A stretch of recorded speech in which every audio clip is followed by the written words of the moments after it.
కాంగ్రెస్ ఉన్నప్పుడు సుధా ఘోరంగానే జరిగింది. కేర్ చేయకపోయేది.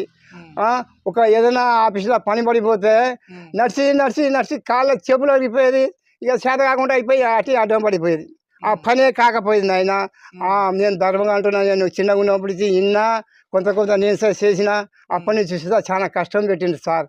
ఇప్పుడు ఆ కాంగ్రెస్ ప్రభుత్వం నడిచినప్పటి నుంచి అప్పుడు చూసినా ఇప్పుడు చూసినా అప్పుడు గంతే అనిపిస్తుంది, ఇప్పుడు గంతే అనిపిస్తుంది. ఇక వాళ్ళ దయ వలన ఏ భగవంతుడు వాళ్ళకి ఇచ్చిండు. ఏదో అన్నమాట నిలబెట్టి మమ్మల్ని చేయదని అంటున్నావా, లేదంటే మళ్ళీ కేసీఆర్ రావాలంటున్నావా?